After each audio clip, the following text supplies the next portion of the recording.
Merhabalar efendim, hoş geldiniz. Dilara Tunes tekrar Hello. geldi. Hoş geldin, sefalar getirdin Hoş canım. bulduk efendim. Sizleri görmek ne güzel tekrar. Yüzün gülüyor bir kere. Gülsün de zaten kıskananlar da çatlasın. Önceki konuşmalarımızdan sonra arkamda 3 kanal var. Bir kişi yapıyor ama Tabii. 3 kanal var. Tabii ki Arkadaşlar yani. arkam sağlam. Tabii. Bundan sonra böyle herkes ayağını denk alsın diye.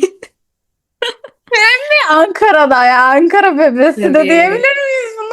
Tabii bilmeyenler için şöyle ufacık bir söyleyeyim. Ben söyleyeyim onu da. Hani böyle e, bulunulan ortamları, konuşulan konuları kıskanarak hiçbir şey yapmadan karşıdakini aşağı çekmeye çalışan insanlardan bahsettik de birazcık. O yüzden çekemezler efendim, yapamazlar. Kusura bakmasınlar. Ama kalite marka Hakikaten demek istedim. öyle oldu, şu an biraz öyle oldu Altı bir galiba. yere editte koysam ya böyle bozarak telifsiz hale getirir. Kalite marka. Vallahi koyarım ya, hiç şey yapmam. Kalite, kalite. Bu arada videodan bambaşka bir şekilde açılış yaptım. Ee, Olsun. O kadar ciddi test konum falan diyordum. Konuya Tarık Mengüç kalite ya da şakşukayla girmem. Bana da şok oldu. Konumuz çocuk star yaratmak. Evet. Şu anda Amerika'nın en sevdiği şey. ve şu anda boostlanması da benim sinirimi bozdu. Yani biliyorsun Hannah Montana'nın 20. yüzyıl diyecektim. 20. yılı diye. 20. Evet. yıl falan ve böyle bir anda çıktı bütün starlar hiçbir şey yaşamamışçasına mutlu mutlu öpüş kokuş throwback Para. falan. Hep para. Ama neler yaşadıklarını biz de biliyoruz. Hani gördük falan. Hani bu da bizim gördüklerimiz bir de bir kısmıydı hani. Ve bu dedim Evet. biz ne yapıyoruz ya dedim. Biz neyi alkışlıyoruz şu an? İlk aklıma sen Haklısın, geldin. haklısın. Öyle düşünmekte haklısın. Yani sanki daha bir iki sene öncesinde işte bize böyle kötü davrandılar, şöyle yaptılar dememişler gibi hepsi şu anda böyle geri dönelim, işte hayranları mutlu edelim kafasındalar. Bu nostalji kafası hoş değil aslında yani. Ve bir paraya dayanıyor ve güzel bir şey de değil. Yani bir de şöyle bir şey var. Ben de Hannah Montana'yı görünce duygulandım. Çünkü o dönemki bana hitap ettiği için. Hı hı. Ben o zamanlar 5 yaşında falandım ve böyle falandım yani. Nasıl ya falan. Hani şu anda tekrar onu mu izleyeceğim falan. Bu hype'ı alıyorum. Yani izleyici tarafından hani anlayabiliyorum. Ben de onlardan biriyim. Çünkü o yaş grubundan biriyim. Ama sonra dönüp baktığımda yani bu kız neler yaşadı? Ne kadar büyük Evet. badireler atlattı ve bize de neler verdiler. Yani biz ne izledik? Çocukken bize ne kadar aslında örnek oluşturabilecek karakterler oluşturdular bir Hı noktada ve hı. bunu sattılar ya. Bu da beni etkiledi. Ya dedim ki bir nesli kafasını belli böyle kalıplarla doldurdular. Kadın Doğru, kalıplarıyla doğru. özellikle. Öyle yaptılar, gerçekten öyle bir şey vardı. Ama şöyle bir şey de var. Sadece tek bir tip de yaratmadılar. Yani belli yaş aralıklarında satabilecekleri bir imajdı ve en başından beri böyle hani bir tavuk çiftliği gibi düşün. Herkes böyle işte yani belli yerde o yumurtalar çıkıyor. İşte hiçbir şeyi aşamıyorlar. Ama belli bir yerden sonra işte hangi kategoriye gireceksen o da böyle belirleniyor onlar tarafından. O kontrol edenler tarafından, endüstri işte araçları tarafından. Ve hiçbir zaman kendilerine ait bir şeyleri olmamıştı. İşte güya sosyal medya ile birlikte kendi seslerini bulacaklar dedik. Onları destekledik ve onlar ne yaptı? İlk fırsatta geri gidip işte Hannah Montana, ilk gidip işte Wizards of Waverly Place falan tekrar tekrar aynı şeyleri yapmaya devam ettiler. Bu ne demek? Bunu da biraz Money. sorgulamak lazım yani. Money money money. Peki bir şey sorayım. Evet. Sen o dönemle ilgili sen ne hatırlıyorsun? Sana doğal geliyor muydu? Ya da örnek falan alıyor muydun mesela Yok. sana? Ben izlemiyordum onları. Öyle şeyleri izlemiyordum pek fazla. O yüzden ben biraz olayın dışındaydım yani. Yani örnek aldığım şeyler falan değildi ya da böyle oturup keyifli izlediğim şeyler hiç olmadı. O yüzden biraz daha böyle dışarıdan birisi olarak bakıyorum ben olaya. Harika. Çünkü iki tarafın olması çok güzel. Çünkü ben onunla büyüdüm. Yani ben gerçekten sana şöyle bir şey söyleyeyim. benim o kadar çok izliyordum ki sabahtan başlayıp işte Hannah Montana, sonra Where Will Play, sonra Shake It Up falan. Ve oturuyordum ilk çıktığı zamanlar. Şöyle bir anım var. Annem geldi ve dedi ki Dijitürk kapattı dedi. Ben de dedim ki nasıl kapandı? Annem dedi ki işte kapattılar artık açılmıyor. Sonra bana yıllar sonra annem dedi ki kızım manyak gibi izliyordum ben kapattırdım dedi. Hay, eyvah eyvah. Çünkü ben manyak gibi izliyordum. Yani ben ilk çıktığı zamanlar böyle arkadaşlarımla yani o zamanlar işte 5-6 yaşındaydım. İlk çıktığı zamanlar değil de sonra Türkiye'ye gelmişti Disney Channel zaten. O zaman da 7-8 yaş, 8-9 yaşlarında falandım herhalde. Ben çok dışarı çıkan bir çocuktum. Bir anda kestim. Ve sadece evde oturup bunları izliyordum manyak Vay gibi. be. Ve Doğrudur vallahi. vallahi bir şey söyleyeyim mi? Bu yüzden de bizzat birinci evden yaşadığım için bir çocukta ne kadar aslında etki edebileceğine bizzat şahit oldum. Yani büyüdükçe farkına vardım. Benim kafamdaki bazı kalıpların gerçekten çocukken bize izlettirilen şeyler yüzünden olduğunu.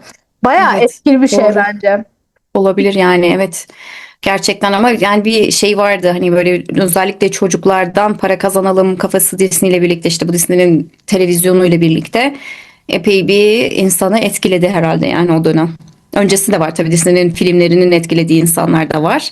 Hala işte bu şeyler görmüşsündür belki, Disney Adults diye bir şey var. Sadece o Disneyland'e falan giden ve bütün parasını oraya harcayan yetişkin insanları görmüşsündür belki, manyaklık derecesinde böyle yani inanılmaz kafayı takarak gidiyorlar oralara. Yani haftalarca gidip orada böyle her gün ayrı bir şey için tekrar tekrar gidenler ve büyük paralar harcayanlar var. Disney'nin istediği şey buydu zaten, insanların para harcaması ve işte bir kesimi orayla yakaladı, bir diğer kesimi de televizyondakilerle yakaladı, işte bu Hannah Montana falan onlarla yakaladı yani. Evet.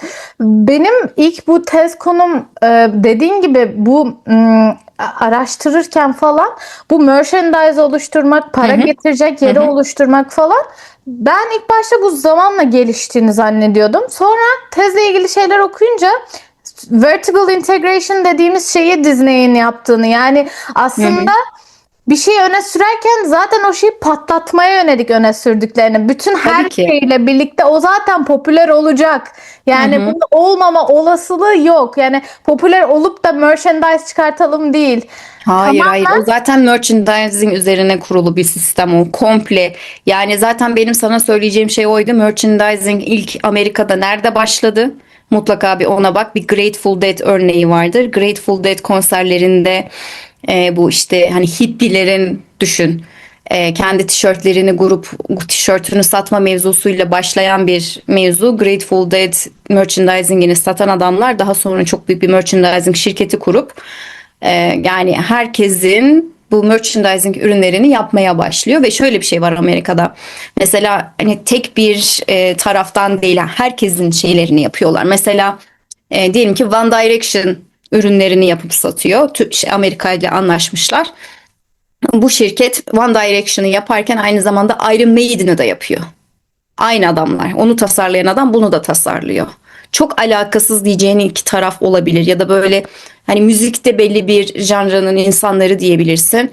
Hepsi aynı parayı kazanıyor. Hepsi aynı yerden para kazanıyor falan.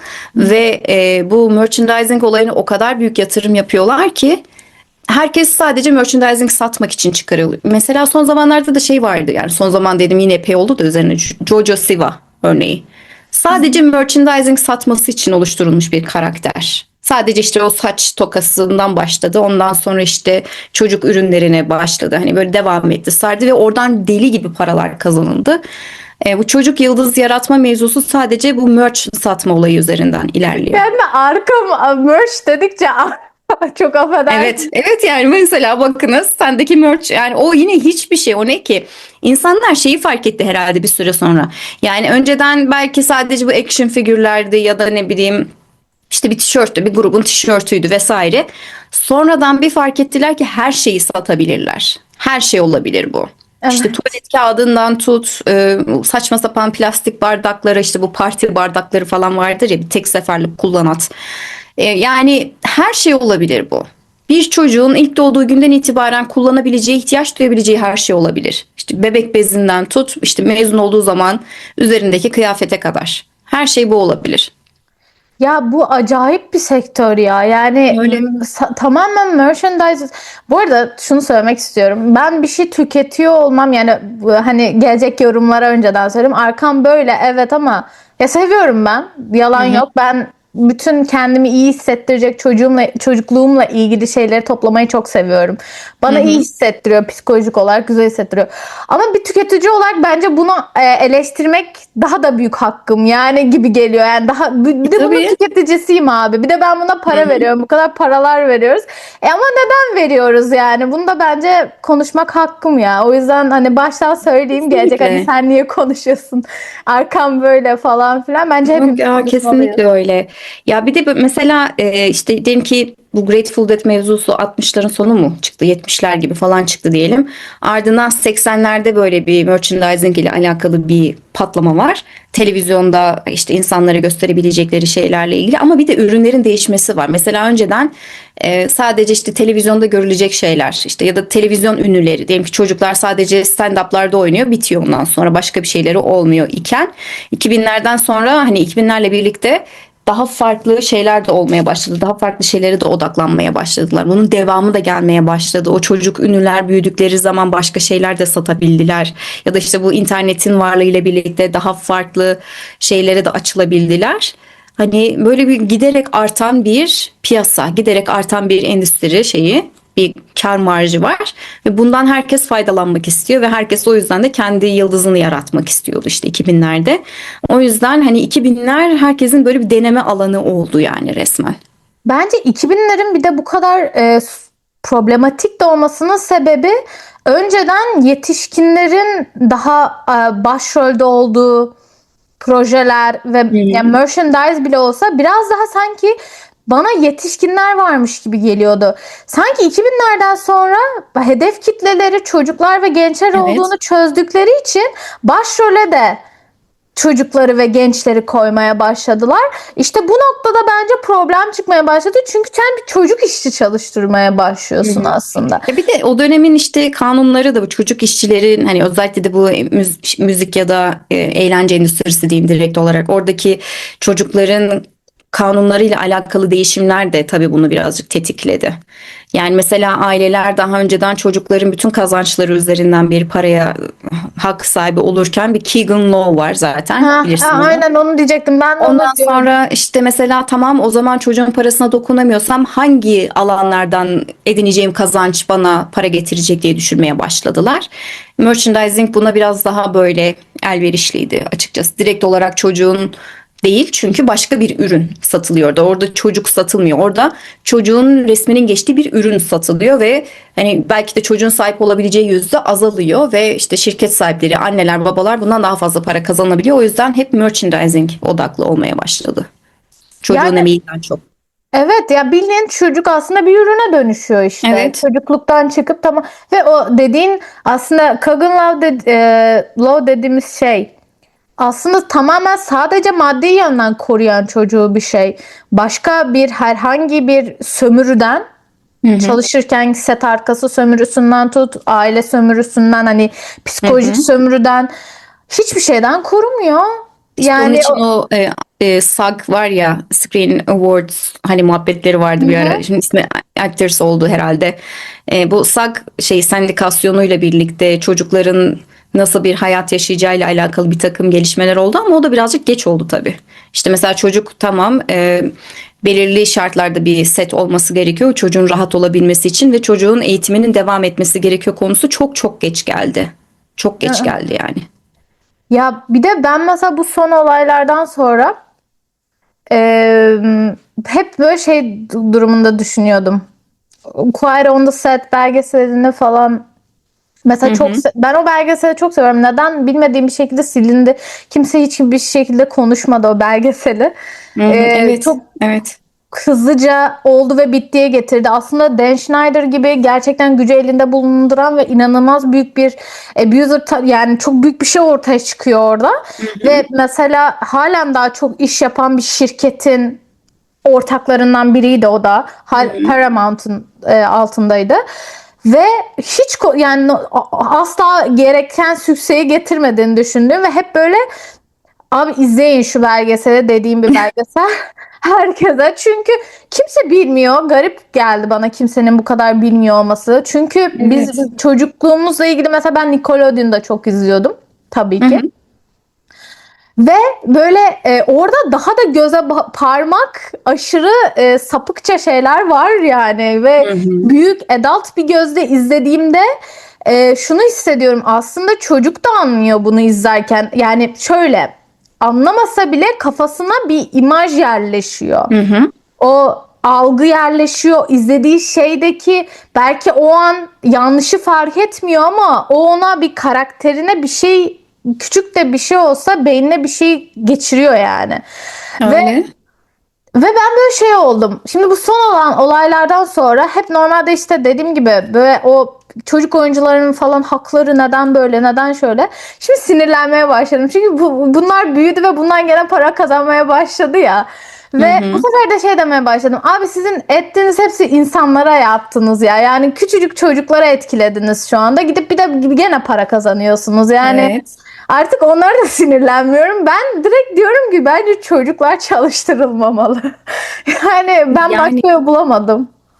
gerçekten çok sıkıntılı bir şey. Yani eğer ama bir de hani bu sıkıntılı mevzu ne yazık ki hani böyle son zamanlarda belki senin daha çok dikkatini çekiyordur ama eskiden de vardı. Mesela o çocuk yıldızlar Hollywood'un ilk zamanlarından itibaren var. İşte bu Shirley Temple'lar, işte Judy Garland'lar falan. Hani onlar da çok büyük sıkıntılar yaşamışlar ve hani bunu da devam ettirdiler. Hani hiç kimse onlara bir şey söylemedi. Mesela onların alkolik olması gibi bir şey var. Çocuk yaşta alkolik olanlar ya da işte Home Drew da Alone. mesela onlardan bir tanesi. O da böyle çocuk yaşta alkolik olan bir tane. Ya da işte mesela bakıyorsun dönem boyunca her şeyde var. Her işte 60'larda var, 70'lerde var, 80'lerde bir tane var, 90'larda bir tane var. İlla ki bu hani sistemin bir sıkıntısını görüyorsun. Aileler suistimale açık ya da kendi çocuklarını suistimal ediyorlar zaten.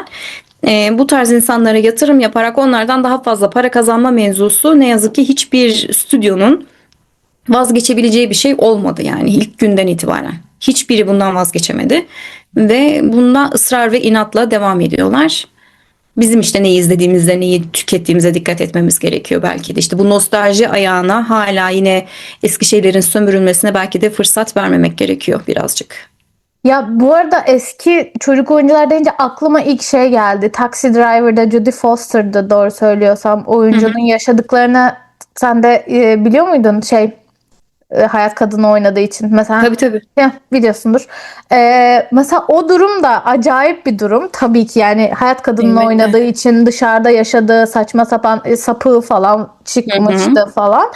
Bunlar da çok tabii ki inanılmaz durumlar, inanılmaz yani akıl almaz durumlar ama ben aslında işte bu noktada şunu düşünmeye başladım. O bir rol ve bir küçük çocuğun bir rolü, evet belki yani bu o sapığın Hı hı. manyaklığı ama direkt onu alıp direkt çocukları merkeze koyup bir şey yaptığında sanki o sapıklığı da arttırıyormuşsun gibime geliyor. Yani sen o direkt sapıklığı hani o çocuğun çevresinde oluşturuyormuşsun gibi geliyor. Direkt Evet. bir çocuğu merkeze alıp bir proje yaptığında.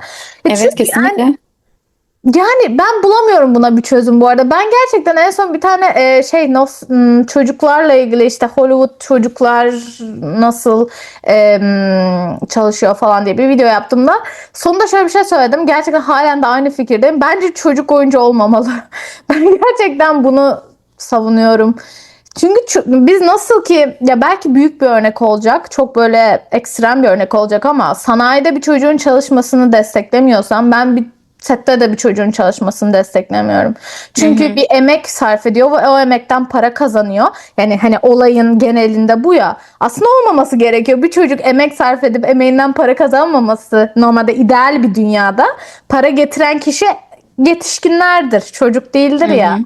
Ya biraz bazen çok detaylarda böyle çok detaylarda kaybolduğumuzu ve Hı genel hı. resme bakmadığımızı düşünüyorum. Genel resme baktığımızda da aslında evet abi çocuk çalışmamalıya geliyor yani benim kafamda bu.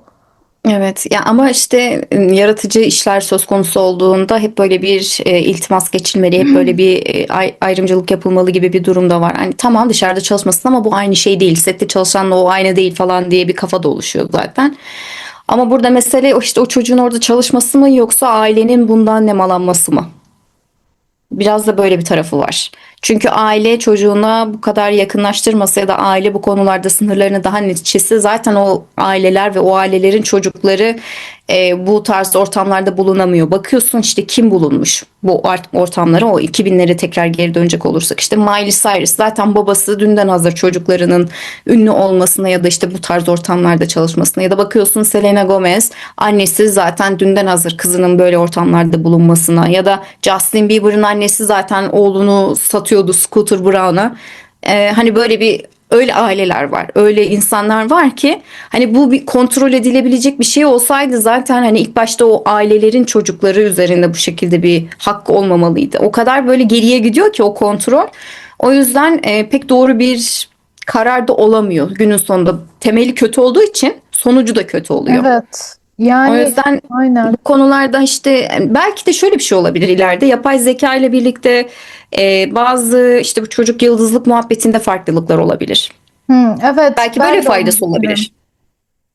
Yani ben zamanla kaybolacağını düşünüyorum açıkçası. Yapay zekanın çocuk oyuncuların yerini alacağını düşünüyorum ben de. Yani eğer Çünkü öyle bir şey, hani illa onun yerini alması da değil ama mesela merchandising satmak isteyen kişi karşısındakini zaten insan olarak görmeye, o zaman gerçekten insan koymasın oraya, başka bir şey koysun, başka bir şey yatırım yapsın. hı, Bunlar belki zaman içerisinde daha böyle şekil değiştirebilir ya da daha böyle sınırlar daha net çizilebilir çocuklarla ilgili olarak o zaman. Daha evet. faydalı olabilir belki. Hani. Evet, büyük ihtimalle. Çünkü ben de bir ara şunu düşünüyordum bu arada. Dediğin gibi hani çok büyük bir alan olduğu için günün Hı hı. sonunda yanlış karar veriliyor. İşte ben ilk başta şey düşündüm. Acaba aileler mi eğitim görse? Yani Hı bir hı. çocuk audition'a girdiği andan itibaren, seçildiği andan itibaren çocuk hani medya eğitimi veriyorlar ya Disney'de Hı hı. Nickelodeon nasıl iletişime geçmesi. Onu kısıtlamak için bunu veriyorlar. Bunun farkındayım. Daha koruma amaçlı olduğunu zannetmiyorum ama Yok, hayır, hayır, hayır. daha çok hani medya ile iletişimi olsun, şirketi iyi temsil etsin Hı diye. hı. Ama mesela o eğitim kapsamlı bir hale gelse ve hem çocuk hem de aile bir eğitimden geçse belki hani bir adım gibi en azından bir koruma. Bilmiyorum bana Hmm. gerçekten ya en azından bu bir adımmış gibi geliyor. Bir şeyler yapılması lazımmış gibi geliyor. Çünkü günün sonunda geldiğimizde sana dediğim o çok konuşuyorsam affedersin. Çok Yok, dolu olduğum estağfurullah. bir konu. Günün sonunda geldiğimizde o Epstein dosyalarına baktığımızda domino taşı gibi olduğunu düşünüyorum. Evet. Gerçekten. Yani Doğru. Doğru, yani gerçekten öyle bir şey de var. İşte ama bu çocukları korumaktan öte artık hani para kazanma şekillerinin değişmesi gerekiyordur belki. Eğer para kazanma şekilleri değişirse zaten çocuklar otomatik olarak güvenceye alınabilir. Çocukların yani mesela bu merchandising mevzularında bir farklılık olursa ileride, diyelim ki artık hani çocuklar işte televizyonda gördüğü çocuğun sattığı bir ürünü almak istemezse, daha farklı bir şeye mail ederse, o zaman zaten otomatik olarak ortadan kalkacak bir şey bu.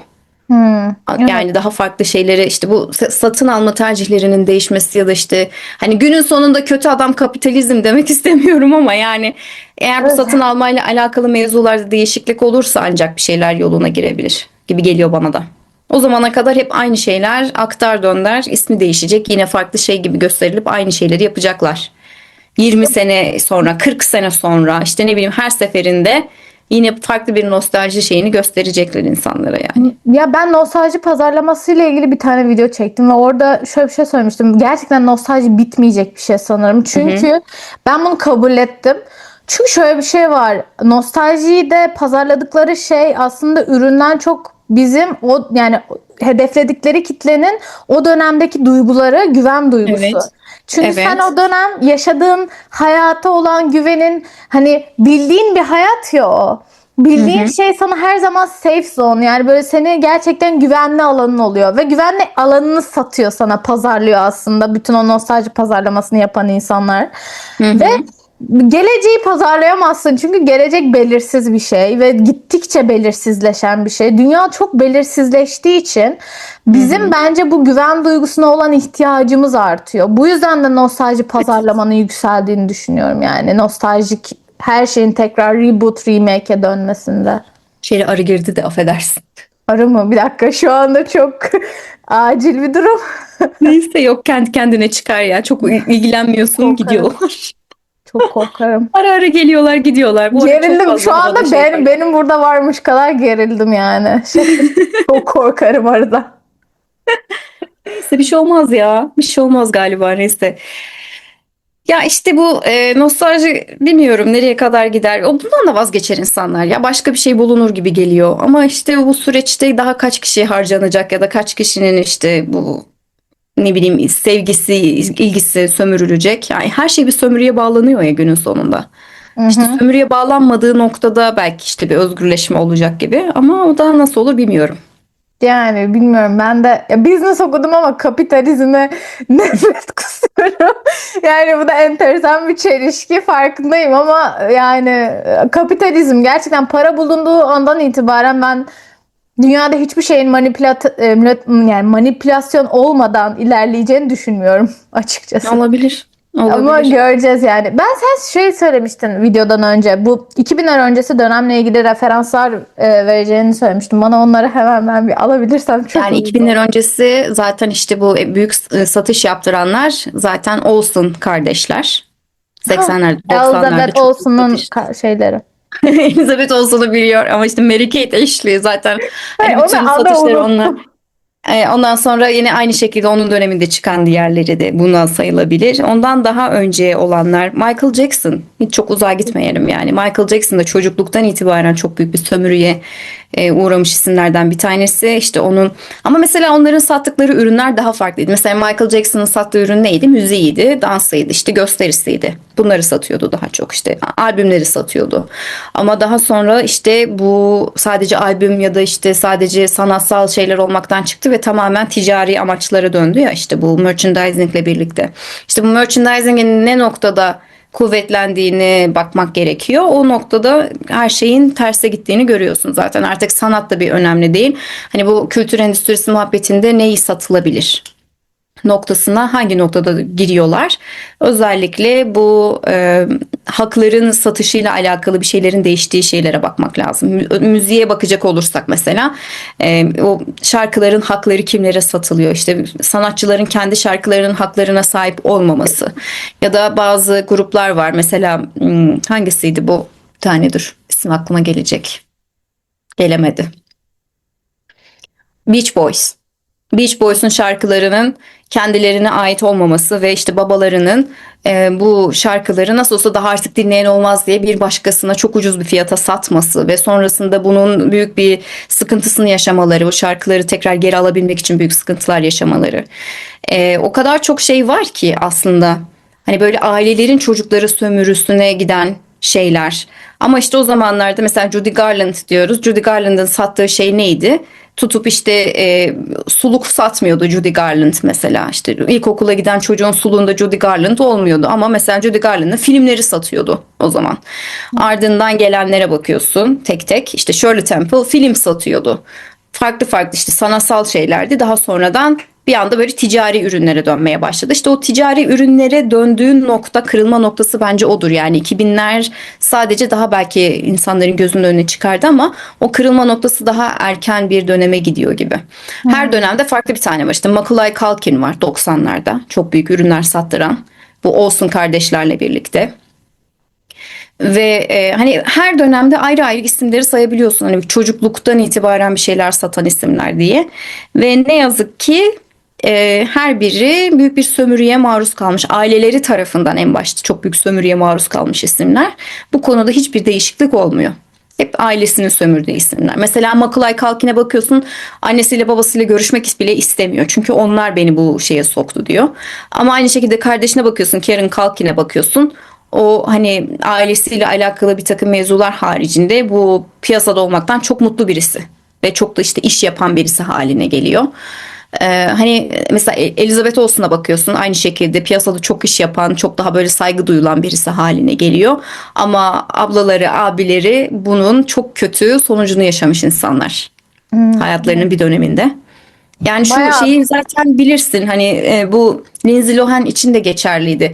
Ne zaman 18 yaşına girecek diye geri sayıyorlardı. Aynı şekilde Mary Kate ve Ashley Olsen için de sayıyorlardı. Geri sayımlar vardı. Yani öyle bir sapkınlık ki çocukluktan çıksınlar artık 18 olunca, çünkü cinsel dürtüleri için kendileri şey olacak gibi, böyle available bir hale geliyor ve istedikleri gibi bunları pazarlayabilirler gibi bir kafaya gireceklerdi. Daha da iyi Ya, sömürebiliriz yani. evet, daha fazla sömürebiliriz'e dönecekti günün sonunda. O yüzden her dönemin böyle yarattığı bir suistimal objesi var ne yazık ki. Sen Michael Jackson'ı izledin mi, Michael filmini son çıkan? Yok, izlemedim filmi. Çünkü onu merak ettim. Tez hocam dedi ki izlemeni çok öneririm. Çünkü bu dönemle ilgili, bu çocuk yıldızlarla ilgili çok şey anlatıyor. O kadar güvenim kırıldı ki. Yani kapitalizm, Hollywood'un çıkardığı başka bir çocuk yani Michael filminde çocuğun çok da yaşadığı bir şey öğrenebileceğime dair bir umudum yok. Anlatabiliyor muyum? Yani böyle bir şey hissediyorum. Öğrenebilirsin de, olabilir de, yani hani eskiden beri hep böyle kitaplarda anlatılan ya da böyle farklı şeylerde anlatılan olaylar olduğu için filmi tekrar izleme ihtiyacı hissetmedim, ama belki ben de izlesem ben de daha farklı bir şey göreceğim, öğreneceğim, o da olabilir. Bizim bakış açımıza göre farklılaşabilir ama kendi içerisinde Hollywood'un gene çıkardığı bir film olduğu için kendisine çok da batıracağını zannetmiyorum. Yani gidip de kendisini Tabii canım, biz asla. sömürdük demeyeceğine göre. Yani o yüzden çok fazla onun objektif anlatacağını düşünmüyorum. Ben bir şeyler çıkartabilirsem umarım çıkartırım izlediğimde. Ama izleyeceğim bakalım. Umarım bir şey olur. Hani bir farklılık falan görebilirim en azından diye umuyorum. Yani bu zaten sömürüye giden şeylerin, bu insanlara böyle satış sağlayacak olan şeylerin hippilerden çıkması başlı başına bir referans. Onlara bakmanı çok isterim. Hani böyle Tamam. kapitalizme karşıyız ya da işte savaşa karşıyız diyen insanların Çok acayip bir durum. en çok sömürü şeyi aracı oluşturmaları bambaşka bir Şu an şey onu zaten. yazıyorum bu arada, not alıyorum kendime. Tamam. Çünkü tam benim merak ettiğim konular. En sevdiğim şeyler bu ikiyüzlülük. Öyle, ama gerçekten öyle. Hala mesela Amerika'da en çok merchandising satan şirketlerin başında o hippilerin zamanında kurduğu şirket, işte en başta o var. O şirketin adı neydi? Yollarım sana ismini, şimdi bakmam lazım.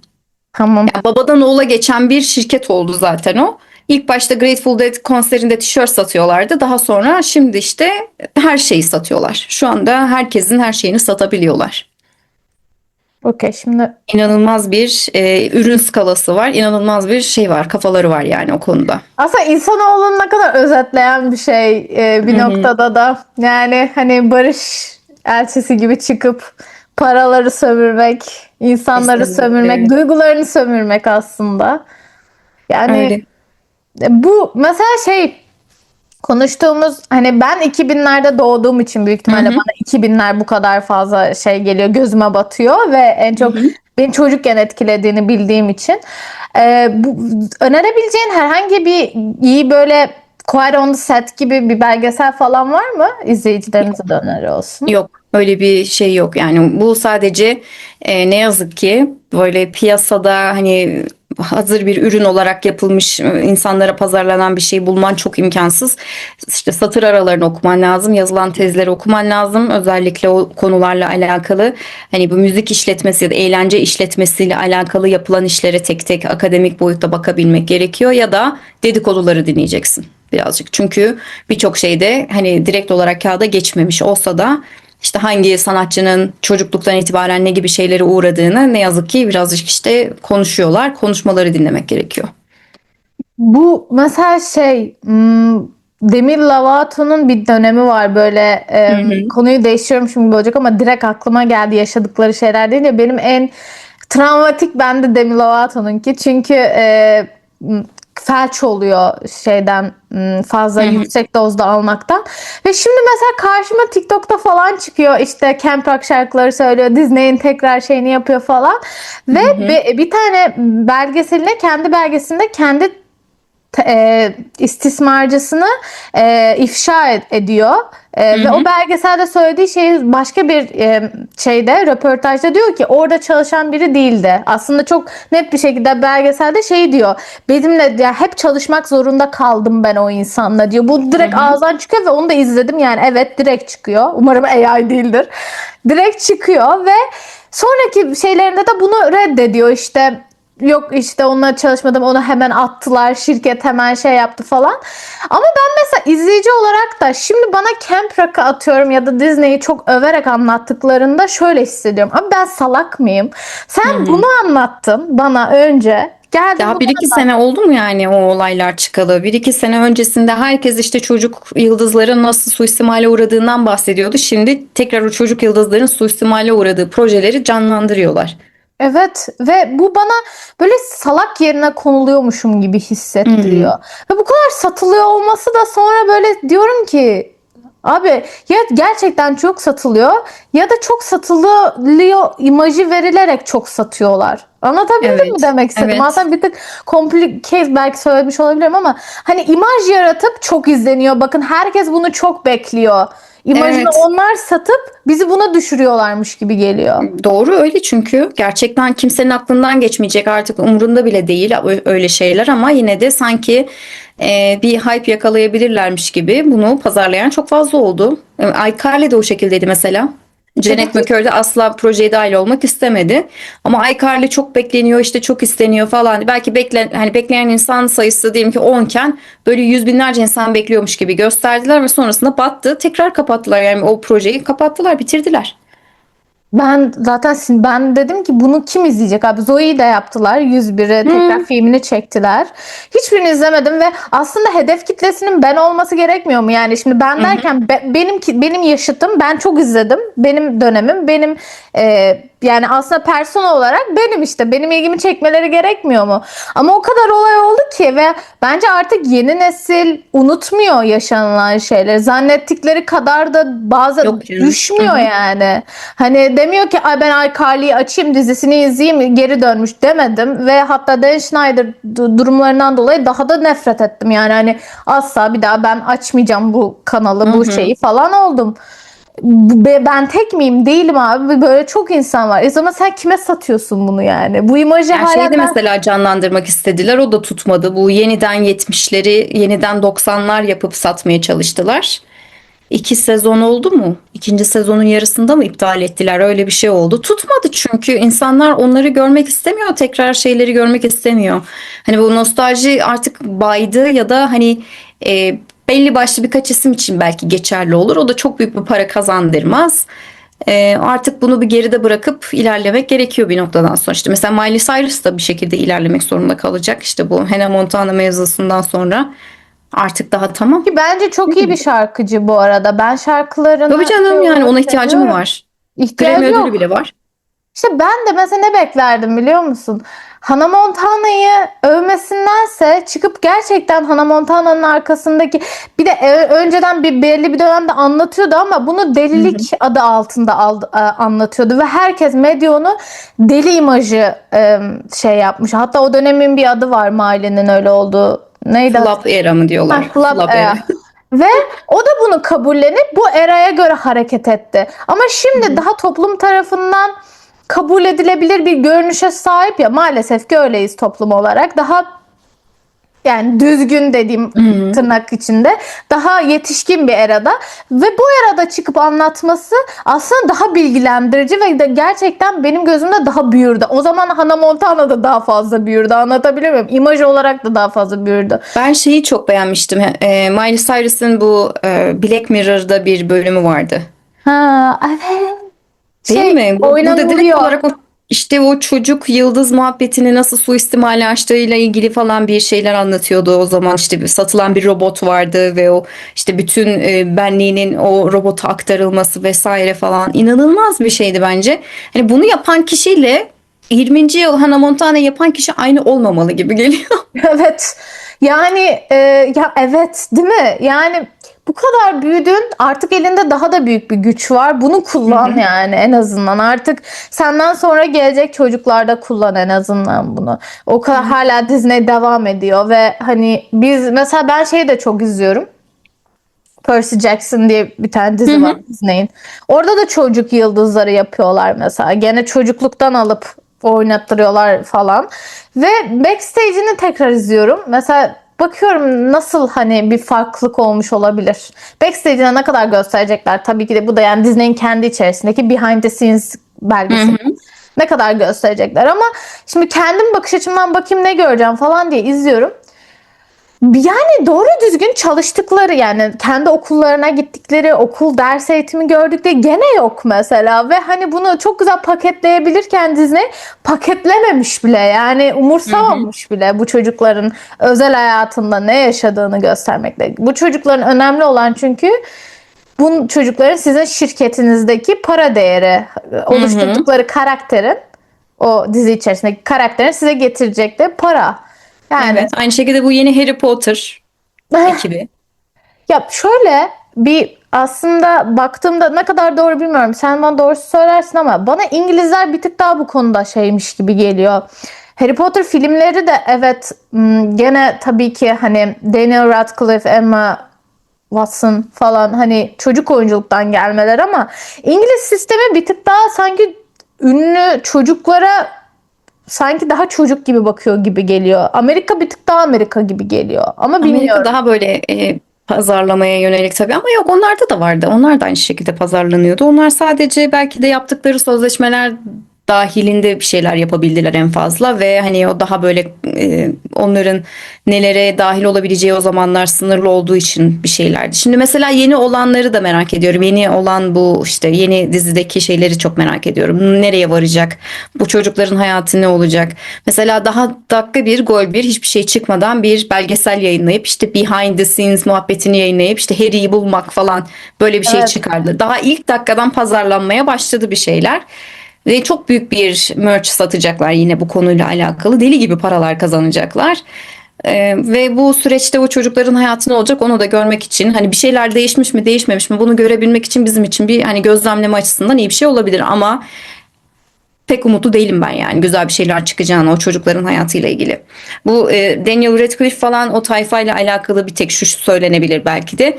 İngilizlerde daha böyle bir tiyatro kültürü olduğu için Amerikalılardan daha çok. Çünkü Amerika'daki tiyatro kültürü sadece Broadway ile kısıtlı olduğu için Evet. ya da işte off Broadway ile kısıtlı olduğu için yapılacak şeyler çok kısıtlı göründüğü için herkes bu film endüstrisine kayarken İngiltere'de bu hani şeyleri daha fazla olduğu için tiyatro kültürleri daha derin olduğu için bunun faydasını görmüşlerdir. Belki eğer o da bir fayda ise.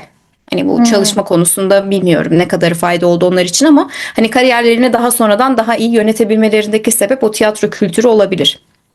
Ya şöyle, aynen öyle bence de. Çünkü tiyatro kültürü aynı zamanda hem oyunculuğu yapıyorsun ama daha göz önünde yapmamış olduğun için, daha az reklamın yapıldığı için Hı hı. büyük ihtimalle belki, bence de kesinlikle etki etmiştir. Ama şimdi bir de çocuklar dediğin gibi bir de olan büyük bir olaya dahil oluyorlar ya, daha büyük bir şey yani, parçası olacaklar ve onun yüzü olacaklar. Ben onların mesela şu anda, ben Finding Harry belgeselini canlı yayında izleyip böyle bir yorumlayayım demiştim. Ve gelen yorumların hepsi sadece şöyleydi. Siyahi Snape olur mu? Siyahi mesela, ya da oyuncuların bir tanesi mesela çok sinirimi bozdu. Şöyle bir yorum gelmişti. Çocuk diş taktırmış, trans birey gibi duruyor dedi mesela.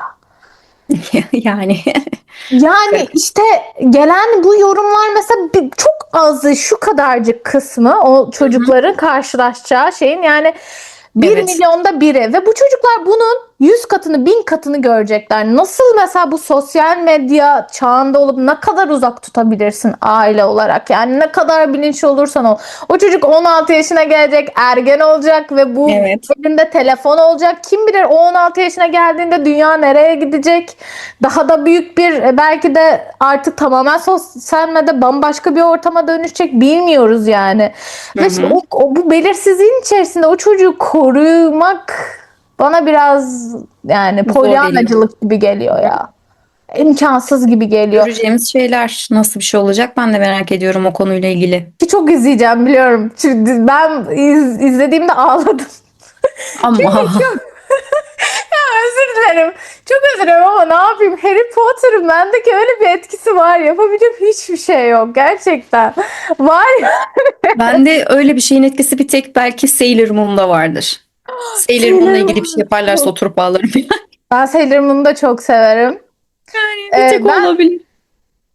işte ben de abi, ben bağ kuruyorum. Yapabileceğim hiçbir şey yok. Yani İnanılmaz fazla bağ kurup böyle o dönemle ilgili, o şeyle ilgili belki de hayatımın benim bir yaştan sonrası ve öncesi diye bir böyle yetişkinlik ve çocukluk dönemi diye ayrıldığım bir yaş dönemim var. Belki de ondan dolayı çok fazla bağlanıyorum o yaştan Olabilir. önceki şeylere. Olabilir. Mesela son hava bükücüde falan ağlıyorum ben mesela. The Ben Last ağlamadım öyle Airbender'da şeyler. falan yani bitiyorum. Bitiyorum. Yeni bir şey gördüğümde falan ki nefret ediyorum. Mesela sonra objektif bakmaya başlıyorum. Ne kötü yapmışlar bunu. Bu ne böyle falan Hı diyorum. hı. Ama ilk çıktığında hemen böyle şey oluyorum. Duygulanma geliyor bende yani. Hemen duygularıma hitap ediyor. Bir de bence Harry Potter bunu fragmanında mesela falan ben hissettim. Bence çok şey yeni jenerasyon almaya çalışmışlar ama eski jenerasyon nostalji pazarlamasını da iyi yürütüyorlar şu anda. Bilmiyorum. Böyle iyi Bakalım. Daha ben kullanıyor. o kadar dahil olamadım o şeylerine. Hani çok inceleyemedim. Sadece böyle bir bakacağız, göreceğiz kafasındayım. Öyle çok dikkatli şey yapamadım yani. Neler yapmışlar, kimleri seçmişler, hepsini tek tek bilmiyorum. Sadece işte bu bazı roller gerçekten tam olması gereken kişilere gitmiş gibi geldi ilk başta. Hani bu yetişkin işte hocaların ya da ne bileyim şeylerin rolleri falan tam olmuş gibi geldi. Ama bakalım hikayeyi nasıl anlatacaklar? Kitap ile alakalı. Hani mesela bu filmlerdeki birçok şeyin göz ardı edilmesi ama kitapta olan şeyler mesela bu elflerin köleliği ve kölelik sistemi üzerine mesela okulda sürekli bir yemek çıkması. Bunu işleyecekler mi? Ya da Hermione'nin bu konuda böyle karşısına alması herkese ama hiçbir cevap bulamaması, etrafındaki herkesin bu durumdan nemalanması ve kendisini garip bulmaları. Bunu işleyecekler mi? Onu merak ediyorum. Hani onun böyle Aynen. okul kulüplerine katılması muhabbetleri vardı ya böyle sürekli Bence kitaplarda. hepsini işlerler diye düşünüyorum. Aslında Umarım, dizi umarım yani. bakalım hani nereye varacak. Yani ya da mesela siyahi Snape koydular ya şimdi bütün hikayede bir de aynı zamanda James Potter'ın her şeyin yanında bu zorba bir insan olmasının yanında bir de ırkçı bir tarafı oldu mesela. Bunu nasıl işleyecekler onu da merak ediyorum. Ya evet ya ben en çok merak ettiğim kısım o. Çünkü beyaz siyah bluluyor, siyah beyazları mı bluluyor? Buna mı dönecek yani olay? Amerika'nın zaten şu andaki en büyük hani halen daha olan yüzyıllardır geçmeyen kavga yani. Siyahi Yani mi, beyaz mı? Ben halen daha bazen mesela videolarda falan konu değişmiş gibi olacak ama kısaca söyleyeyim ben inanamıyorum bir videoya gelen işte siyahi olmasına ne diyorsun? Ben hiç umursamıyorum bilmiyorum benim gözüm görmüyor mu acaba? Ben gerçekten izlerken karakterin eski duygusunu geçiriyorsa ben direkt tamam oluyorum. Yani bana okuduğum kitaptaki duyguyu geçiriyorsa siyahi olmasının benim gözümde bir anlamı kalmıyor yani. Bu yani kadar sonuçta bir fictional karakter bu. Hani ortada zaten var olmayan bir karakter ya. Hani böyle tarihi bir şey değil, herhangi bir şeyi yok. Tamamen hayal gücüne dayalı bir karakter olduğu için bunun üzerinden de kavga yürütmezsin gibi geliyor ama işte millet böyle değil. Ne yazık ki. ben bu kadar fikir yani hani şey olarak da fikir babası gibi ya bana ne abi gibi oluyorum anlatabiliyor muyum? Yani ben o kadar da şey yapmıyorum. Dönüyorum çocuk konusuna. Çünkü buna çok şeyim. Bu son zamanlarda bu Prime videoya falan da gene siyahiler galiba protesto ediyormuş falan. Video çektim o yüzden kafamda çok böyle kalan bir alan. Hı hı. Dönüyorum çocuklara. Bu çocukların peki şey gördün mü? Daniel Radcliffe falan şey yapmış. Artık bana sormayın Harry Potter'ı ya da hani bu çocukları rahat bırakın Hı gibi bir hı. açıklaması var. Hani bu çocuklar zaten büyük bir şeyin içerisinde olacak. Bizimle karşılaştırıp durmayın. Ben o yüzden galiba bana sempatik geliyorlar. Çünkü bu Hannah Montana, Miley Cyrus gibi eski dönemlerini överek bahsetmediklerini düşünüyorum. Daha realist bir yerden baktıklarını düşünüyorum şu anda Daniel Çünkü onların Radcliffe'in böyle falan. kırması gereken çok daha büyük bir şey vardı, bir ön yargı vardı. Yani mesela Daniel Radcliffe'in sadece olabileceğine inanıyorlardı. Bir grup insan gerçekten tek bir şey oynayabilir bu adam. Bunun dışına çıkamaz diyordu ama o adam bunu kırabilmek için farklı farklı rollerde oynayıp o hani range diyorlar ya oyunculuk şeyini o Hı hı. skalasını geliştirebilmek için çok fazla çaba sarf etti ve geçmişe dönüp hani tekrar bu kıyaslamaya girmesi onun karakterine ya da işte onun yetiştirilme tarzına çok ters gelecek bir şey gerçekten en başından beri. Ya da aynı şekilde Emma Watson için ya da diğerleri için de olabilir. Mesela Rupert Grint örneğini vermeyeceğim ama mesela şey örneğini verebilirim. Bu Dudley'i oynayan adam. Hı. Karakterin adamın adını unuttum. Gerçekten hatırlamıyorum. Dudley tamam bitti falan denirken adamın içinden bambaşka bir oyuncu çıktı. Evet. İnanılmaz bir tiyatrocu, inanılmaz bir oyuncu çıktı adamın içerisinden mesela. Şimdi bu adamı hep Dudley olarak mı göreceksiniz? Hani göremezsiniz çünkü bunu aşabilmek için o kadar çok işte yer aldı ki, o kadar çok şey yaptı ki kendini kanıtladı. Bir daha tekrar kanıtlamasına gerek yok. Bir daha tekrar aynı gündemlere hani girmeye gerek yok. Farklı farklı yani ya da Emma Watson için de aynısı söylenebilir. Hep mesela Hermione olarak hatırlanmayacak. Başka şeyler de yaptı bu kız. Başka yerlerde de oynadı. İşte Perks of Being a Wallflower falan gibi filmleri de var bu kızın. İşte Küçük Kadınlar falan gibi şeylerde oynaması da var. Yani Dedim farklı onu ben farklı, çok severim.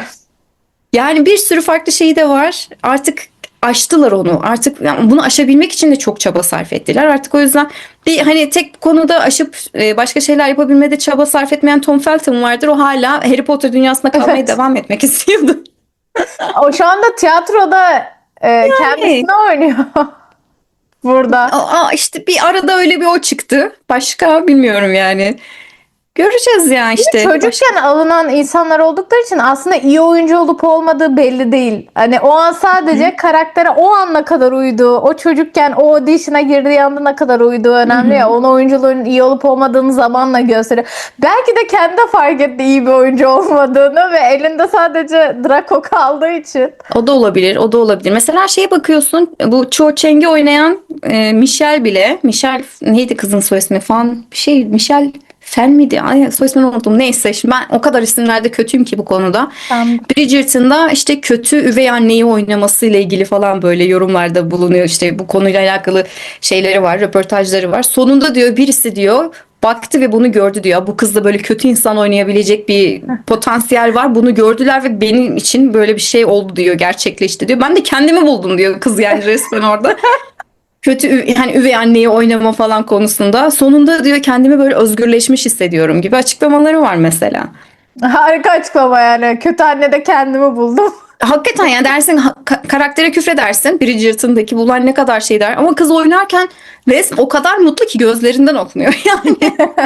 Abi çünkü işte alan açmakla da ilgili bir şey. Yapımcılarla ilgili zaten her şey bence yapım ve Öyle. sektör babaları. Ya hiçbirimiz laf etmiyoruz da işte normalde bu çocuk oyuncular mevzusunda da bütün sektörel alanlarda da işte diziler neden böyle oluyor dediğimiz Türk sektöründe bile ya kimse dönüp de yapımcılar laf etmiyor ya ben en çok ona Evet. sinirleniyorum. Evet Çünkü para öyle. babaları onlar abi. Onlar yapıyor yani. Siz yani gidip de Kıvanç Tatlıtuğ'a laf edince sektör değişmiyor yani. Tamam Biraz yapımcılar öyle. laf edince de belki değişmeyecek. Ama bir kişi laf etse 1000 kişi etmeye başlasa bir şeyler en azından belki bir tuğla konulur. Ama oyuncuya laf etmenin hiçbir anlamı yok. Çünkü o parayı alıp gidiyor yani. Öyle. Öyle gerçekten öyle. Hiçbir şey. Mesela şu anda Türkiye'deki çocuk oyuncuları düşünürsek yani Hı hı. mesela şu anda var mı? Yani mesela kalan var mı bildiğin? Bilmiyorum. Hiç Bilmiyorum yok benim gerçekten. bildiğim. Yani çocuk oyuncu olup şu anda halen daha sektörde şu an hepsi sanırım sosyal medya yapıyor. Olabilir, hiç bilmiyorum. Hiçbir fikrim yok. Yanlış bir şey söylemeyeyim şimdi. Bildiğim bir şey değil. Hiç Yani bilmiyorum. Aklıma gelmedi benim de. benim bildiklerimin hepsi sosyal medya yapıyor oyunculuktan ziyade. Belki Olabilir. kendi tercihleridir o ayrı. Ama hiç mi olmaz yani çocukluktan itibaren oyunculuk yapan ve bir aklıma geldi Burçin Terzioğlu sanırım öyleydi. Şey var, bu Yasemin miydi? Yasemin'le bir dizide oynadı falan. Yasmin. Neydi o kızın ismi? Şeydi, bayağı bir olay oldu ya. Bez Bebek'te oynayan kız. Aa, Daha sonra Asena başka bir... Keskinci. Yanlış Ama mı ne söyledim oldu? dizinin adını? Yasmin evet. Ee, ama işte dizi kaldırıldı. Ama işte hani oyunculuğa devam eden diye sayabileceğimiz belki o var. Evet. Başka çocuk oyunculardan Türkiye'de gerçekten ki bir de benim yani bu işte Sihirli Annemler falan vardı. O kadar çocuk oyuncu vardı. Hı hı. Selena'lar falan filan vardı. Hiçbiri acemi. Belki hani çok genç yaşta başladığı için Özgür Namalı sayabiliriz. Ha evet belki. Başka bilemedim. Gerçekten bilemedim. Türkiye'de hiç olmayan bir şey. Türkiye'nin iyi olduğu bir şey bulmuş olabilir mi? Bilemedim vallahi ya. Tarihi İlginç. bir an mı yaşadık? Aklımıza gelmedi bir ama olabilir, gerçekten farklı bir şey düşünmüş olabiliriz şu anda. Durup bir düşünmek lazım, bir bakmak lazım ne olacak ne Evet, bitecek doğru yani. söylüyorsun. Bu konuda hiç, bu arada önceden de söylemedim. Mesela burada sorasım geldi yani, Hı hani hı. hiç aklıma direkt şu an geldi. Türkiye'de var mı Vallahi acaba falan diye. Bir ara Küçük Ağa vardı. Öyle bir geçer zamanki Osman. ha evet, ne oldu, o çocuk nerede? Hiçbir fikrim yok, biliyor musun? Yani onun ben şeyini hatırlıyorum. İşte belki şey sayılabilir, Farah Zeynep Abdullah ya da neydi, Aras Onlar ama Bulut. gençken çıkmış tipler. Yani Çocukluktan çıkan bilmiyorum değil ki kaç yani. yaşındalardı o zaman, hiçbir fikrim yok. 18-19 yaşında falanlardı onlar. Doğrudur. Bilemeyeceğim. Gerçekten Hani ben çünkü hatırlıyorum yani, onlar hatta 20 yaşında falan. Farah Zeynep Abdullah'ın bir tane röportajında izlemiştim. doğrudur. Üniversiteden geldim, öyle bir şey diyordu. Öyle hatırlıyorum. Hmm. Bilmiyorum, yorumlarda yazarlar, yazın. Yaşları kaç Yazsınlar, evet. bulacağımız şey, Gerçekten bu kim kadar var? şey Benim aklıma arasında. gelmedi. Biz böyle tıkandık kaldık, bulamadık. Yazın lütfen, kim var böyle çocuk yıldız olup daha sonra da yetişkin olarak hangi işlerde bulundular? Şu an aklımıza gelmiyor. Benim de gelmedi valla. Şey, bu son dönemde hmm, bir tane şu anda geldi, aklıma gitti anında. Adı gelmiyor çünkü. Hani neydi ya adı? Neyse, unuttum. Yalanmış diyeceğim de yalan değil. Hani benimle alakalı bir şey değil. Ay vallahi bilmiyorum ne olacak sektördeki bu çocuk oyuncularla ilgili durum. Başka sormak Bu istediğin bir şey var mı? şey soracağım sana. Peki bu TikTok'ta aslında çocukları kullanıyorlar ya, Hı TikTok, hı. YouTube'da hani çocukları artık kullanıyor. Ya artık değil de uzun bir süredir kullanıyorlar. Evet. Sence benzer bir sistem mi aslında? Evet, kesinlikle. Özellikle de ailelerin yönlendirmesiyle bu işe çok fazla giren insan var ve hani bu sebeple sömürüye çok fazla dahil olanlar var. Bu işte Franke kardeşler vardı. Aile vlogu olarak çıkıp daha sonra işte çocukların yaşadığı manyaklıkları hatırlayanlar vardır. En son çocukları şeyde bulmuşlardı, hatırlarsanız. Hani aç, susuz, böyle odada tepki vermez bir halde bekleyen kız çocuğu ve kaçıp yardım isteyen o oğlan çocuğu falan. Yani inanılmaz kötü şeyler yaşamışlardı onlar. Başka hangileri? Yani bu şekilde mesela bu kızın ismini unuttum. Şu elinde sürekli para sallayan bir küçük kız çocuğu vardı. Ben hepinizden zenginim diyen. Lil Zeyn mi? Neydi kızın ismi? Lil bir Aa, şey. Unuttum. e, Ali, Lil bilmem ne bir şey. Ya Lizan mı? sonuç Lili Ziyang mı? yok yok, ismini neyse buluruz internette kim olduğunu da. Hani bu kız da mesela belli bir yaşa girince, mesela 18 oldu artık OnlyFans yapıyor falan gibi, oradan bir anda büyük para kazanması. Aynı şekilde bu Daniel Bregoli'nin 18 yaşına girer girmez OnlyFans'e girip büyük paralar kazanması falan. O suistimal hiçbir şekilde bitmiyor. Ailelerin yönlendirmesi de ailelerin ihmali var. Ya yönlendirme olmasa da direkt olarak bir ihmal var ve o ihmalden dolayı da bu çocuklar belli bir yaşa kadar işte bu YouTube gibi platformlardayken belli bir yaştan sonra da OnlyFans'e kayıyorlar daha çok. Sence böyle çocuklarını en basitinden alıyorum. Yani bu mesela dediğin büyük olaylar, hani Hı hı. sonuçları. Ama küçük olaylara baktığımızda çocukların fotoğrafını paylaşıp, hani ünlüler var çocukların fotoğraflarını paylaşıyorlar ya da atıyorum vloglarında küçücük de olsa kullanıyorlar, geçiyor falan. Bunların sonuçları buna kadar gidebilir mi? Yani Gider tabii. bence Karşıdaki de. insanın hangi amaçla onu izlediğini bilmiyorsan eğer ve çok fazla insan önüne çıkabilecek bir şeyi çocuğunu atıyorsan tehlikeye, onun sonucunda neler olabileceğini bilemezsin. Hak ihlali değil mi abi? Şimdi o çocuk İhlal. ne kadar senin çocuğun da olsa, o çocuk ileride Hı hı. tanınırlık hakkı diye bir şey vardır ya. Hani belki tanınır olmak istemeyecek, yüzünün bilinir olmasını Evet. istemeyecek, ama Bu, sen bu o çocuğu konularda açılacak olan davalarda hep haklı çıkacaklar. evet yapın kız değil mi? Buradan hepsine Yapsınlar, dava vallahi açın yaparlar. hepiniz. Yani çünkü hakkını elinden alıyorsun. Ünlü olma Evet. hakkını direkt elinden alıyorsun. Doğru. Doğru öyle. Ki Çok bir büyük de sıkıntı. bence orada vicdani yük olarak ailelerin, şöyle kendimi yerine koydum. Şöyle hep bir savunmaları var.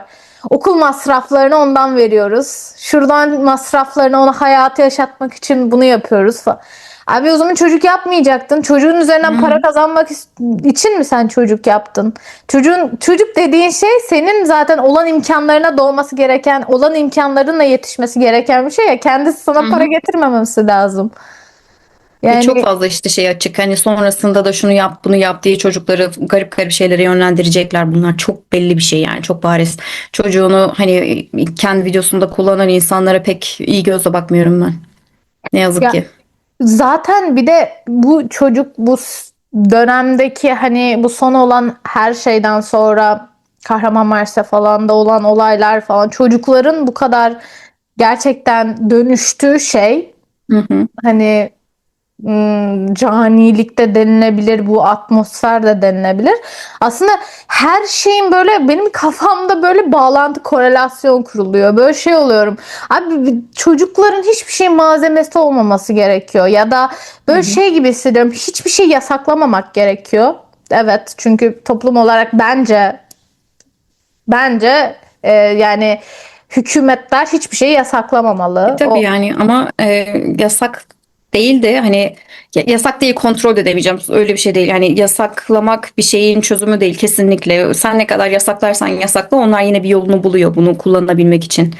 Senin yapman gereken şey o, hani çocukları yasaklamak değil, çocukların önüne bir yasak koymak değil, çocukları korumak için bir şeyler yapabilmek. Sonuçta orada mesela bir noktaya kadar suçu işleyen kişi orada çocuk olmayacak. Çocuğun önüne kötü içerik çıkaran. Hani onlar suçludur. İşte çocuklara cinsiyetçilik aşıyanlar suçludur, aşılayanlar suçludur. Ya da çocukların böyle hani çok farklı konulara dahil olabileceğini düşünen ve bununla alakalı herhangi bir içerik koyanlar, kesinlikle onlar suçludur. Hani bunların kontrol altına alınması belki de çocukların daha rahat hareket etmesine vesile olabilir, ama bu şey de demek değil, sansür de demek değil tabii ki. Sansür bambaşka bir şey. Mesela şey var, dalga geçiyorlardı. Çin'de miydi, bir tane bir karar çıkarmışlardı. Uzmanlığın olmadığı bir konuda çıkıp internette ahkam kesemezsin. Böyle bir yasak var. Yani çıkıp mesela diyelim ki diyet paylaşıyorsun. Diyet isteyen misin? Değilsin. O zaman diyet konusunda konuşamazsın. Aa, Böyle bir yasak var. Çin'de Çok mi? saçma geliyor değil mi ilk başta, ama düşününce aslında mantıklı olabilir gibi de geliyor. Yani Bence mesela konusuna göre değişir ama. kesinlikle Mesela yani, atıyorum sağlıkla ilgili bir şey de evet bence de. doktor Yani, değilsen çıkıp insanlara böyle doktor gibi akıl verme ya da hani bu tarz şeylere dikkat etme konusunda, hani bizim hep şeyimiz var ya, medya okuryazarlığımızı geliştirelim, dikkat edelim, herkesin her söylediğine inanmayalım hı ya hı. da kendimizin neler tükettiğine hani dikkat etmemiz gerekiyor. Hani bunun o tabii onlarda ekstrem bir boyutta devletin bir manipülasyonu var, ona bir şey söylemiyorum, kesinlikle katıldığım bir şey de değil, ama hani şöyle bir uzaktan durup düşündüğünde Allah aslında mantıklı olabilir yani. Sonuçta hani bu kişilerin bu kadar rahat bir biçimde, hani oldukça demokratik bir ortamda, hani bu platformların demokratik olduğunu düşünecek olursak, herkesin elinin altında var. Herkes video çekebilir, herkes içerik yapabilir. O zaman herkes aynı şartlara sahip. O zaman tam böyle ortamlarda bu kişilerin biraz daha dikkatli davranabilmesini sağlayacaksa neden olmasın gibi geliyor bazen. Hmm. Öyle bir kafa geliyor yani. Ya evet yani bence çok yani topik diyecektim yani Türkçe. Ee, Burası bir ütopya. Gördün değil mi onu? Yok ya şöyle düşünüyorum. Bence konuya göre de filtre Tabii. değişir. Yani çünkü Elbette. mesela medya okuryazarlığı dediğimiz şey çok daha sübjektif bir yana kayabilecek bir şey. Hı Anladığın, hı. anlattığın, anlama biçimine göre değişen ve evet bazen objektif alanlar var ama insanlara göre yani herkesin okuduğu ve herkesin Tabii. gördüğü Hı hı. o kültürel çizgisinden, filtresinden geçtiği için farklı şekilde algılanıyor. Ama mesela sağlık dediğimiz şey daha belirli kalıpları olan, belirli bilgi, bilime Hı hı. dayanan şeyler ya. Bunlar zaten kesinliği olduğu için evet belki de mesela onu okuyan insanın çıkıp da diyetle ilgili bir şeyler söylemesi toplumu etkilemesi açısından çok daha önemli. Ama Evet. şöyle de düşünüyorum aynı zamanda. Belki konumuz dağıldı ama konuşuyoruz şu anda. Hiç şey değil. Kapatayım mı? Çünkü de Canım. konuşacaktım. Yok şöyle söyleyeceğim. Mesela diyorlar ya işte çocukların önüne çıkan içerikler yüzünden çocuklar etkileniyor. İşte oyunlar falan Hı hı. filan çok suçlanıyor falan. Bu arada ben de PUBG oynadım mesela çocukken çok uzun bir dönem. Hı hı. Kimseye de elime silah alıp birine zarar vermek yani elime silah almayı geçtim zaten bulamam ben. Hı Nasıl hı. buluyorlar o çocuklar? İşte mesela esas olan şey o. O çocuğun eline silah geçmemesini sağlamak. e, yapabileceğin en iyi önlem, alabileceğin en iyi önlem o zaten. Çocuğun oyun oynamasını engellemek değil. Çocuğun oyun oynadıktan sonra aynı şeyleri tekrarlayabileceği bir ortam yaratmamak. Yapılabilecek en Aynen, güzel şey işte aynen silaha öyle. ulaşamaması. Ya bir de bunlar çok tetikleyici unsurlar. Hı hı. Yani doğalından insana psikopatlık yüklemektense benim gözümde bunlar olan durumu tetikleyici unsurlar. Hı hı. Yani zaten olan bir psikolojideki herhangi bir sorunu tetikleyici unsurlar. Ya benim aklımdan bir insana zarar vermek geçmiyor. Ya da TikTok'ta ben bir şeyleri şey yaptığımda, swap attığımda, böyle döndürdüğümde benim karşıma herhangi bir daha çok ne çıkıyor biliyor musun? 2000'ler estetiği. Gerçekten bunlar çıkıyor. Ya eğlence, şarkı, markı bunlar çıkıyor benim mesela keşfetimde. Çoğu insanda da belki de daha böyle eğlenceli şeyler var. Ama o insanların keşfetinde bu artık bir işte suçluya dönüşmüş insanların keşfetinde de başka şeyler çıkıyor. Onlara yönelik şeyler çıkıyor. Şimdi sen istediğin kadar o havuzu silmeye, yasaklamaya çalış. O insan psikolojisinde herhangi bir zaten sorun varsa kendine alan buluyor ve Evet. yapıyor. Yani yasak bana her zaman çok garip ve böyle daha da insanı cezbedecek şeyler ve Hı saçma hı. sapan alanlara yönlendirme gibi geliyor. Yani özellikle bu hani konuştuğumuz çocukların işte starlaştırılması, Hı çocukların hı. oluşturdukları imajlar falan mesela bu dönemde de hani hep diyoruz ya 2000'ler estetiği falan çok pazarlanıyor falan. Mesela benim keşfetimde 2000'ler estetiğini gördükçe aklıma hep şu geliyor. Kadınlara yüklenilen belli bir imaj var genç kızlara. Hı Bu hı. insanlar tarafından özellikle işte o dönemin starları tarafından oluşturulan ya starları değil de starları oluşturan gruplar tarafından bize sunulan böyle kadın biçimleri var, genç kız biçimleri var.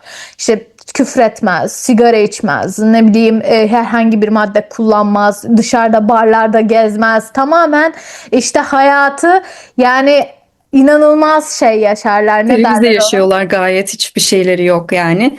Ama aslında sadece o da değil. Yani tek bir imaj da şey yapmıyorlar, insanlara vermiyorlar. Daha çok şey de var. Kutuplaştırma da var. Mesela bu Britney Spears ve Christina Aguilera örneğini vereceğim Aa, sana. evet. Britney Spears mesela çok ponçik böyle hanım hanımcık kız tertemiz kız iken Christina Aguilera'ya işte öyle şarkılar yazıldı ya da kendisi öyle bir biçimde pazarlandı ki işte biraz ahlaksız işte biraz işte her şeyi yapabilen her şey hakkında konuşan daha böyle ağzı bozuk falan bir tarz.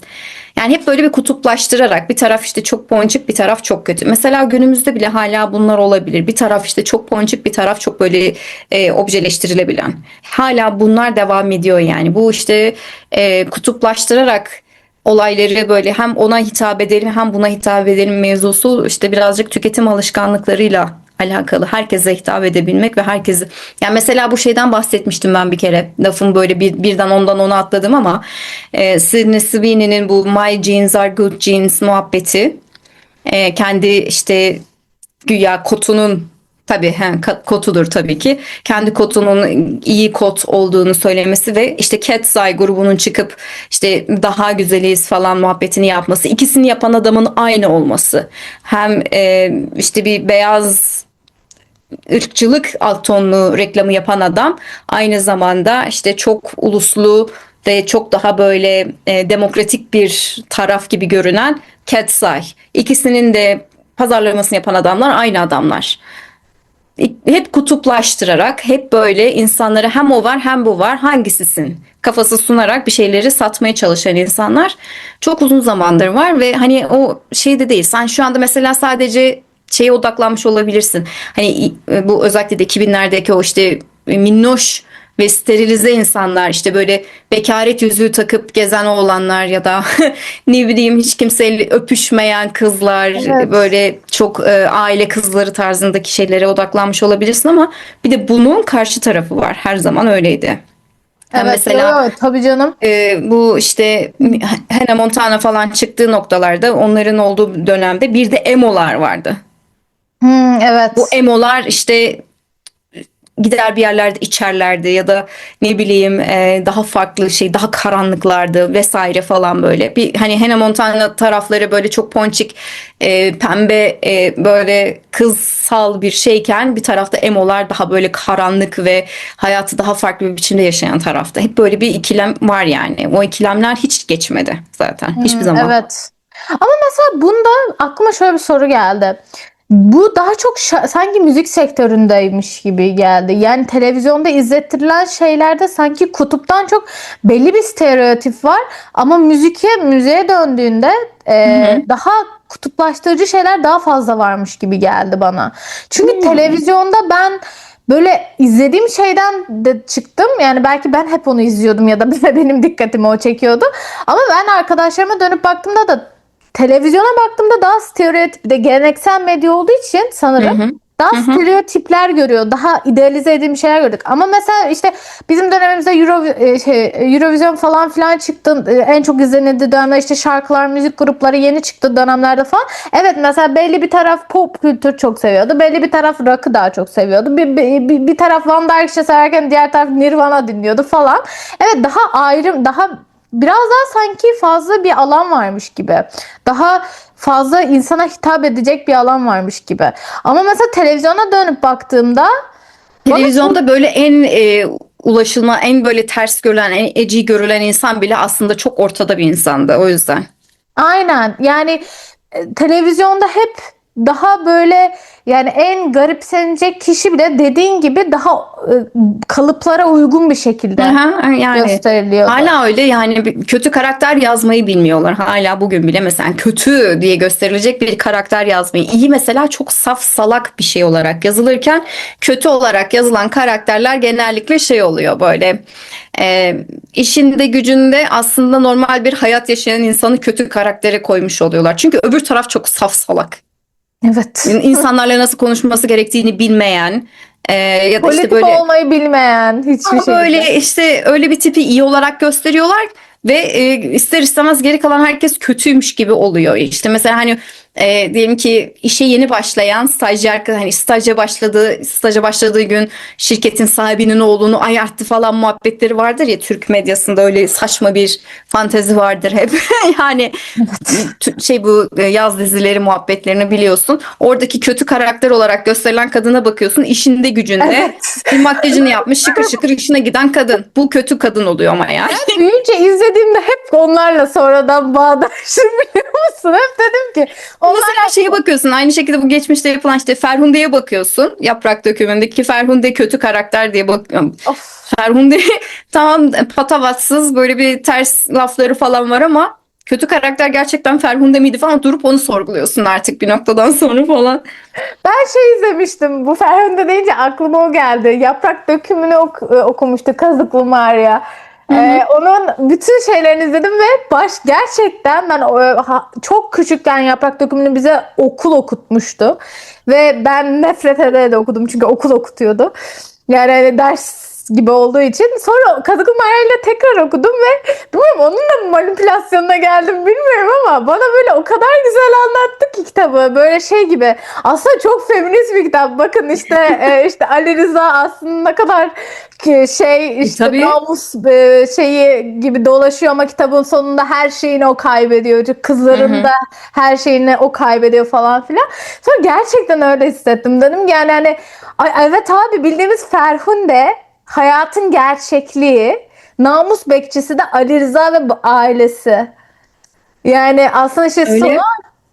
aşırı yani, ama işte bizim izlediğimiz dizideki Ferhunde, yani Yani işte bu, insanların bu, bu sebeple hani böyle algıların daha farklılaşması ya da artık geçmişe bakınca daha farklı görme sebepleri dolayısıyla da bu işte 2000'lerdeki bu Disney, Nickelodeon falan tayfaya da bir baktığın zaman, bu arada ışığım gitti, pardon.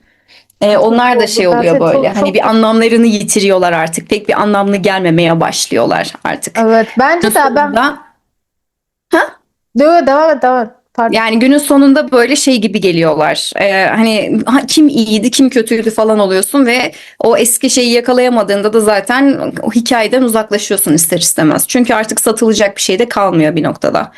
O nostalji çemberini kırdığın zaman zaten hani o sınırı aştığın zaman artık bunda nostalji yapılacak bir şey yok. Biz ne izliyorduk, biz ne dinliyorduk, bu olay neydi diye böyle bir şeyleri sorgulamaya başladığın zaman o satın alma tercihlerini de değiştirmiş oluyorsun işte. Ve bu satın alma tercihleri değiştiği zaman karşı taraf bundan kar elde edemeyeceğini fark ettiği zaman artık daha farklı bir şeye yönelecek. Olması gereken de o zaten. Hani biz hala artık yıl olmuş 2026 hala Hannah Montana izlemek istemiyoruz. Zaten. Yani öyle bir şey Hayır, bir yok şey artık. söyleyeceğim. Bir de ben şunu da anlamıyorum. Mesela ben evet Hannah Montana izledim. Çok Hı hı, sevdim, zamanında izledim ama şimdi dönüp dönüp izlemiyorum. Çünkü artık onun bir zaten anlattığı kaliteli bir şey yoktu. hı hı. Yani o tamamen pop kültür bir şey anlatıyordu bana. Dönemine layık, evet, o dönemimi hatırlatıyor. Evet, duygulanır mıyım? Duygulanırım çünkü hani o dönemimi hatırlattığı için. Ama dönüp izlemem ki abi. Çünkü Evet. artık o kafada değilim. Yetişkin olarak, yetişkin bir Hı derin hı, olarak izlediğim şeyde ilk dikkatimi çeken kadın nasıl reprezent ediliyor? Yani nasıl hı hı, gösteriliyor? Bir kadını orada nasıl gösteriyor? Mesela bir kadın olarak benim en çok dikkat ettiğim şey genelde eski dizi filmleri izlerken ben ne izledim abi? Bir hı kadını nasıl hı. gösteriyor? Mesela rolünü nasıl gösteriyor?